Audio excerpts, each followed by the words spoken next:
ନୟାଗଡ଼ ଜିଲ୍ଲା ଅନ୍ତର୍ଗତ ଗଣିଆ ଅଞ୍ଚଳର ଅଗ୍ରଣୀ ଶିକ୍ଷାନୁଷ୍ଠାନ ଡକ୍ଟର ରାମଚନ୍ଦ୍ର ସାମନ୍ତରାୟ ମହାବିଦ୍ୟାଳୟ ପରିସରରେ ଅନୁଷ୍ଠାନର ପ୍ରାୟ 1500ରୁ ଉର୍ଦ୍ଧ୍ୱ ଛାତ୍ରଛାତ୍ରୀମାନଙ୍କୁ ନେଇ ଶିଶୁ ଦିବସ ମହା ଆଡମ୍ବରରେ ଶୁକ୍ରବାର ଦିନ ପାଳିତ ହୋଇଯାଇଛି। ମହାବିଦ୍ୟାଳୟର ସମସ୍ତ ଶିକ୍ଷକ ଶିକ୍ଷୟିତ୍ରୀମାନଙ୍କର ମିଳିତ ସହଯୋଗରେ ଛାତ୍ରଛାତ୍ରୀମାନଙ୍କ ପାଇଁ ଅନେକ ପ୍ରତିଯୋଗିତା ଓ କ୍ରୀଡ଼ା ପୂର୍ବରୁ ଅନୁଷ୍ଠିତ କରାଯାଇଥିଲା।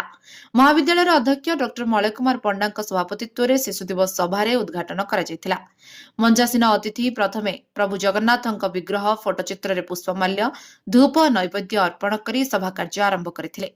ଏହି ସଭାରେ ଅଧ୍ୟକ୍ଷ ମଳୟ କୁମାର ସାହୁ, ଉପାଧ୍ୟକ୍ଷ ଉମାକାନ୍ତ ବେହେରା, ଅଧ୍ୟାପକ ଜିତେନ ପାଣିଗ୍ରାହୀ, ସୌମ୍ୟରଞ୍ଜନ ଆଚାର୍ଯ୍ୟ, ସ୍ମୃତିରଞ୍ଜନ ବେହେରା, ଶ୍ରୀକାନ୍ତ ଶଙ୍କର ସେଠୀ, ପ୍ରଦ୍ୟୁମ୍ନ ଜେନା, ରସାନନ୍ଦ ବେହେରା, ବୈକୁଣ୍ଠନାଥ ସାହୁ ପ୍ରମୁଖ ମହାବିଦ୍ୟାଳୟର ସମସ୍ତ ଶିକ୍ଷକ ଶିକ୍ଷୟିତ୍ରୀ ମଞ୍ଚାସୀନ ରହିଥିଲେ।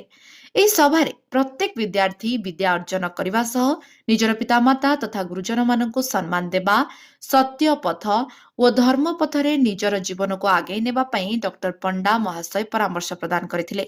ପରିଶେଷରେ ପୂର୍ବରୁ ଅନୁଷ୍ଠିତ ହୋଇଥିବା ବିଭିନ୍ନ କ୍ରୀଡ଼ା ଓ ପ୍ରତିଯୋଗିତାରେ କୃତି ଅର୍ଜନ କରିଥିବା ଛାତ୍ରଛାତ୍ରୀମାନଙ୍କୁ ଏହି ସଭାରେ ପୁରସ୍କୃତ କରାଯାଇଥିଲା। ଗଣିଆରୁ ସଦାଶିବ ପାତ୍ରଙ୍କ ରିପୋର୍ଟ, ଲିଭ୍ ଲାଇଫ୍ ଓଡ଼ିଆ।